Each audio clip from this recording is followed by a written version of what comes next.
podcast. We're Jeff and Rochelle, and we're excited to be with you today. It's going to be great. It's going to be great. Hey, take a moment to share this on any of the platforms you're listening, Apple Podcast, YouTube, subscribe. Let people know.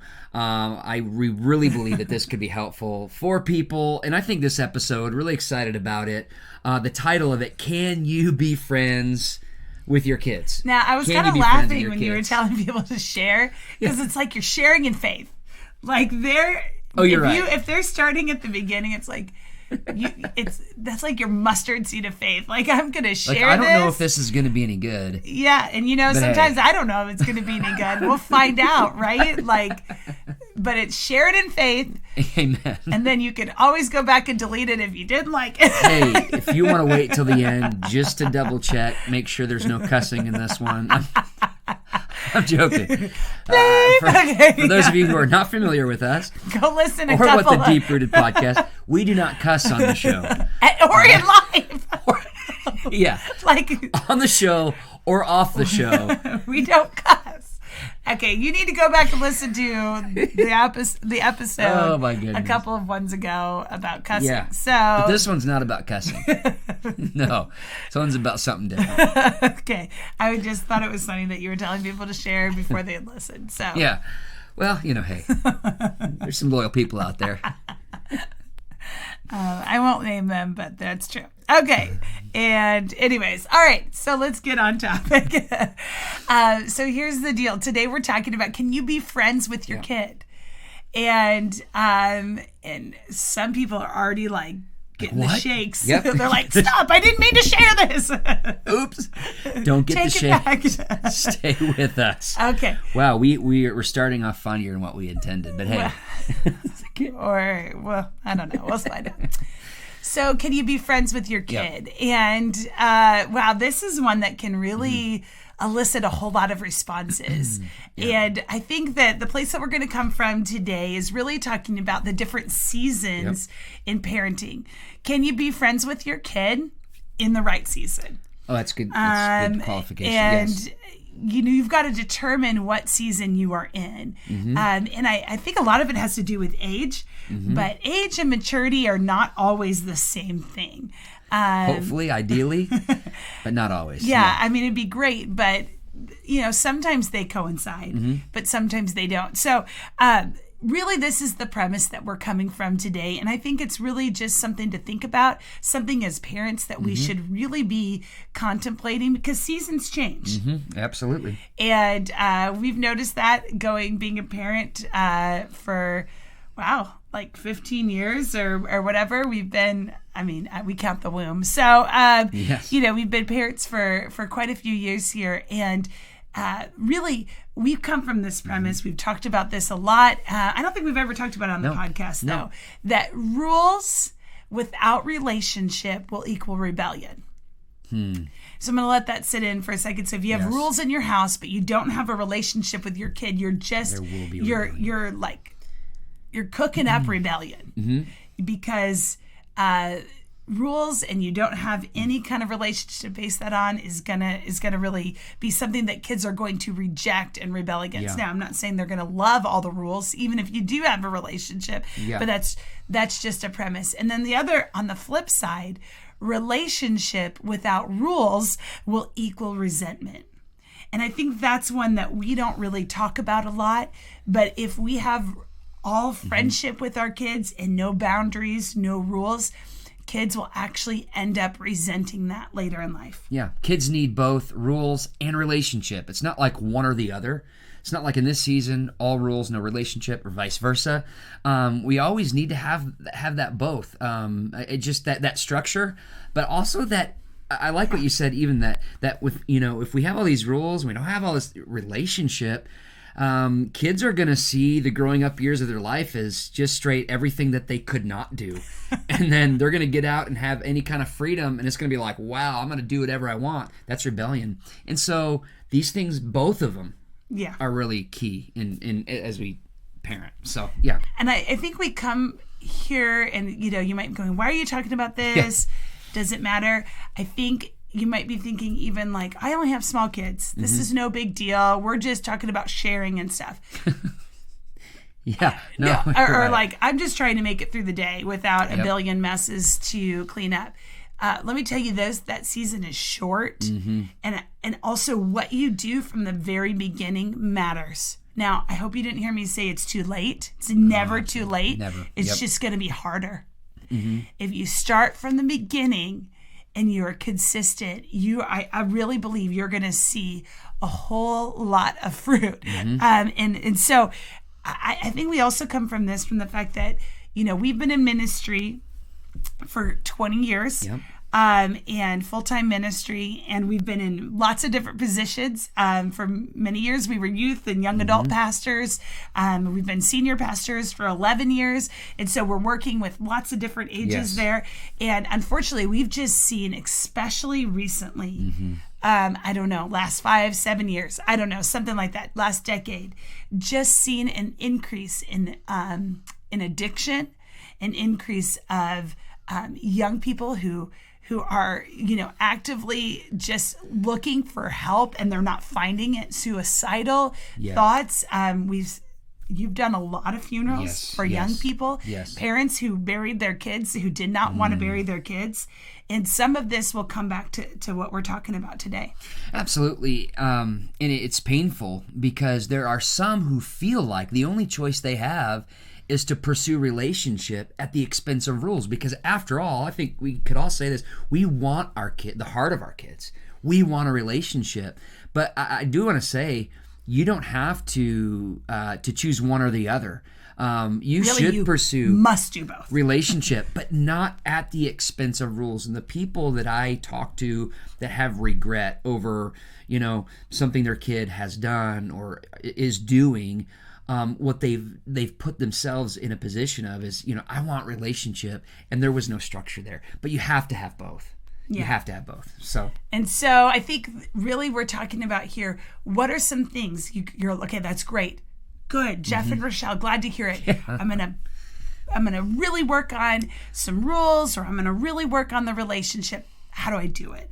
And so we kind of came together and kind of had a planning session just to share with you some things that we do every day. Yes. Everyday relationship builders. You don't forge a relationship just on special events. We don't form a relationship just based on date nights. Because if we were doing that in this season, we would barely have a relationship. In the busyness of life. I struggle with. I don't know. Wow. Sorry. I struggle. Let me just say that. Okay, no. This wasn't meant to turn into a marriage podcast. No. But this is. It's not these special events. Although it's great, awesome. Plan a big trip for the 10th birthday or whatever, do all of those things. But the everyday relationship builders are the things that are going to matter. Oh, every single day. And so we labeled out, there might be some things that we missed, but we labeled out 8 things that we do every day just to build relationship with our kids. Yep. We want to share them with you. Number one is there's never been a day that we have not prayed with them before bed. Every day, every night, we pray with them before bed. In fact, there's been, not very often at all, but times that I've been away and we call. Yes. And we pray over the phone. Yes. But every day we make sure that we're tucking them in. We're praying with them over bed. Those are important moments. Yes. Those moments are times where they just open up. They share things with us that are not on the agenda. It's not like there's no agenda. Just sometimes we think these things have to be have an agenda, and so have these big conversations planned. We tuck them in, we pray for them, and in those moments, just incredible things are shared. So absolutely, 99% of the time it's in person. Because we're at home with our kids, we're tucking them into their bed. But on the really rare occasion where one of us are out of town on, for church events or things like that, we'll call back, and it is a non-negotiable. It's just it would be odd to not do it. And so the tucking in, the praying before bed is a huge deal. Number 2. Something to build a relationship is we have appropriate physical touch with our kids every day. Yeah. And so I want to say appropriate because It's good, yeah. literally like, I mean, I am not the most overly touchy type, just as far as myself, like physical touch, maybe not be like my number one, or whatever. But we're not talking about smothering our kids. That's good. It's about also knowing like each one of our kids has maybe a different level that they would want to be touched, or the amount of times they want to hug or whatever. And so we're not trying to exasperate our kids. Come here. Come here. You will enjoy this hug. But every day, just utilizing. It's not like, oh, good, I got my one hug in today. Check. I don't have to worry about it till tomorrow. Right. But it's just taking inventory, connecting. Yeah, and I remember one thing I read early on in the Dr. Dobson's book, Raising Up Girls, is that, dads, it's so important that we hug our daughters every day, that we display that. I think that's huge. So, number 3, we do not miss what's important to them. We do not miss what's important to them. And when we say this, we mean performances at school, soccer games, sports games, whatever is important to them, we are present for. Yeah. And we make sure we don't miss. Now, I'm not saying we've never, ever missed one, but honestly, it's hard to kind of, most of them we've been there. And yeah. there's been sometimes where we've traveled back from an engagement, a meeting we're at, because we want to be there. Or left early or whatever, because our kids are that important. It's important. Who are they looking for in the stands before a game or during it? It's mom and dad from the stage. That moment when the kids come out on the stage, or they're at a school performance, and they're looking for us, and we want to be there. We want to be present. And I think it matters that this has been just what we have invested in from the beginning. Yes. I remember one of our daughters was graduating from 3-year-old preschool, which what do you graduate from? You know what I mean? It wasn't this huge thing. It wasn't even going to kindergarten or whatever. And I remember you were at a meeting and you drove 2 hours back, where you were there for 20 minutes and then you drove 2 hours back to the meeting. Yes. And, that was a lot, but our kids knew that you were there. And I think that's important, that showing up for what's important to them. Yes. Yep. We have a daughter right now who has been asking, just wants us to be present at her soccer practices to give feedback. Yeah. There are a lot of them. Yeah. Yes. But we have made an effort for one of us to be at them so that we can give feedback. And so I think that's really important. Number 4, we show interest in their day. Yeah. This is easy. These are things that don't cost anything, but they're relationship builders. Hey, how was your day? What's going on? Tell me about, and then X, filling in. I think just being a part of each other's lives. You have a way, how to do this. You're like, you just look at our kids and something's not right. Something's going on. Like, what's really happening? I don't have that intuition. But it's so important that we ask about their day. What happened when we weren't there at school? Number 5, we find things that we like to do together. And we do that. We ride bikes together. That's a family thing that we do. That's one of our examples. Watch cooking shows together. Yes, I'll be right there watching them. We watch sports together. Now, you have not really participated in trying to hone your culinary skills. You're exactly right. And you might know more terms. For that, I've fallen short as a parent. So no, yeah, but I mean, that's probably not up your alley of what you enjoy the most, but you will do it. Going to sporting events. We have family teams that we root for. Yeah. Going to games, just stuff like that. And I think our girls they look forward to these sports things, and I think they like sports, but I think more important, they really like the hype and just being together. Just the time we get to spend together as a family. We get to buy popcorn and exactly. do stuff. Yeah. Yes. So here's a big one I think is huge. Number 6, ways to build relationship with your kids. We do not retreat to our own rooms at night. So I think about nightly schedules. We eat dinner together. That's something that you can watch on our episode a couple of times ago. Look back in the previous episodes, talking about the family dinner, the importance of the family dinner, and that happens. But then we do not retreat to our own separate areas for the night and do whatever. Now, that doesn't mean we all have to be together doing exactly the same thing. There's homework that's being done. There's books that are being read. dinner that's being cleaned up, all of those kind of things. But we don't seclude ourselves into our own zone for hours on end. And I know as a parent, you're like, but I'm tired. I want to go. Can I encourage you, hey, don't lose that time at night. Like you're tired. Hey, rest after they go to bed. That is such a key moment. So, and connected with that is bedtime. Yes. I mean, literally, that is a huge thing. We'll come to that a little bit later as I move on. But number 7, we discuss spiritual topics together. Oh, we do. I mean, they have a lot of questions. And I think that really even connects with praying at bedtime. That is probably one of the most important moments as we're praying and the kids have been reading their devotions or whatever, talking about, and let me just tell you, there are hard questions in the Bible. Like parents, get ready. Just read through the first couple chapters of Genesis. And we've got one of our daughters who's reading through all of Genesis, and she's like, why are these people marrying multiple people? Good question. Jeff, come answer this. I'm like, I really don't want to talk about this. But, you got to answer those. Those are the things, though, that are relationship builders. Yes. I want them coming to me. Yes. I want them coming to you. Mm-hmm. I feel like it's. Where's Mom? I'm right here. So, hey. Number 8, this isn't something we do every day, per se, but it's important in planning. We go on vacations and we do fun things together. Yeah. It's like we've got a trip planned in a couple of weeks, and we've already been talking about what are we going to do, on that trip, and where are we going to go, and what kind of things are we going to celebrate, and even just those special events. We have a daughter who's going to be having a birthday here soon. We're planning that. So really being intentional in some of those special events. Oh, those are markers in the life that your kid will never forget. So those are some relationship builders. We talked about, relationship matters. You've got to have that. But in conjunction with that, you've got to have rules. And this can sometimes not be as fun. Well, and can I say, this is the hardest thing to come up with a list of rules, to be honest with you. With rules, I guess, here. We do, absolutely. We're going to talk about them. But it was hard.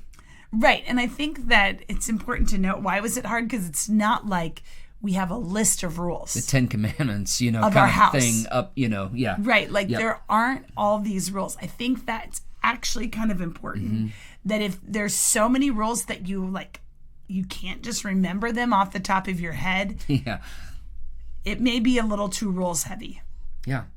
So, okay, first rule. We came up with 3 rules. 3 rules. Here we go. Number 1, we don't allow rudeness.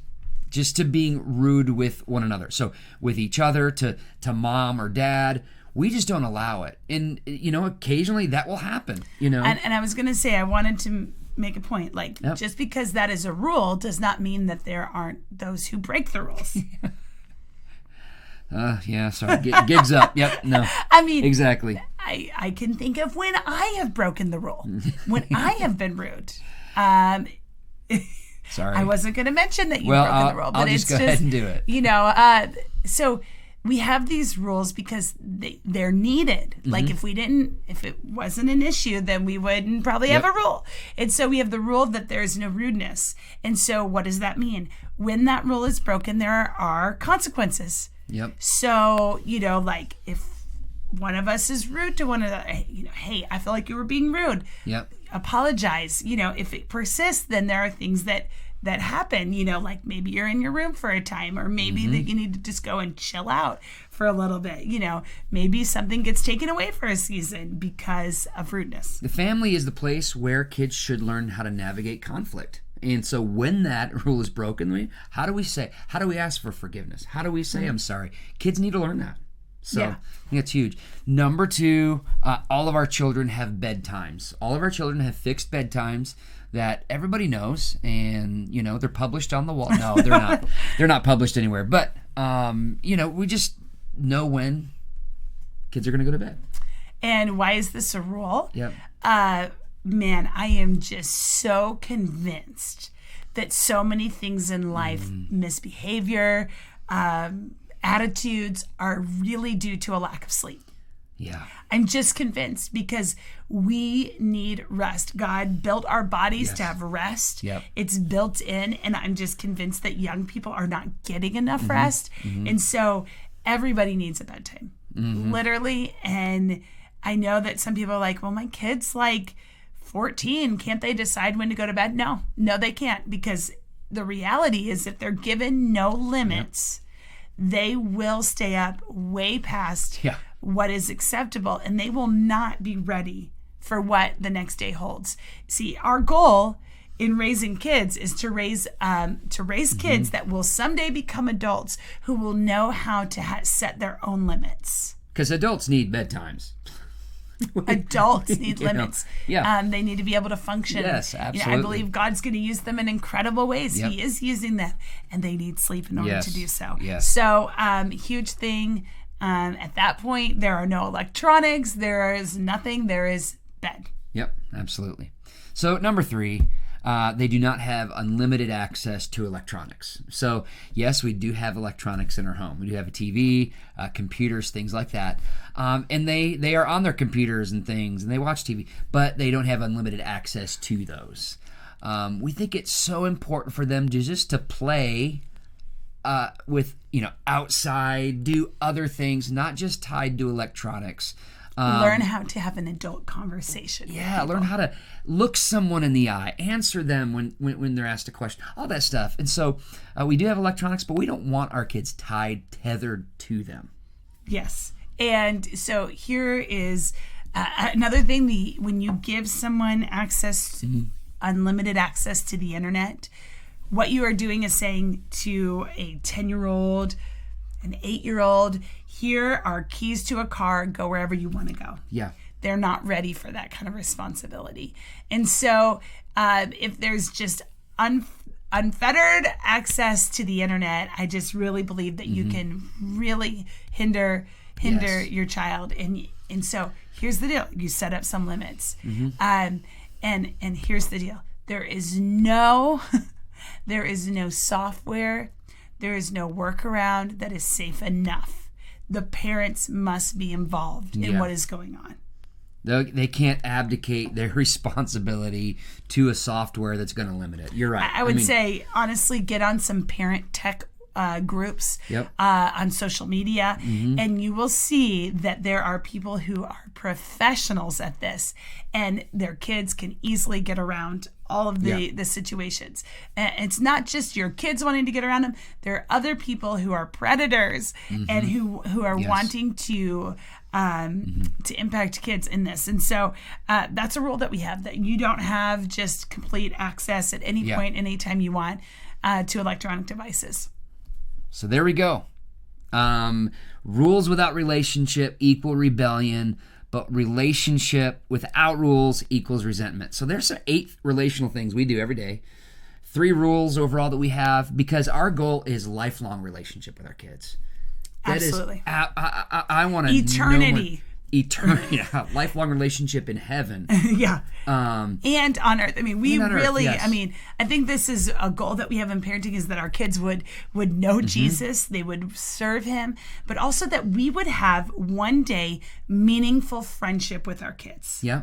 That is a goal that I have. I desire to have meaningful friendship with my kids, but not yet.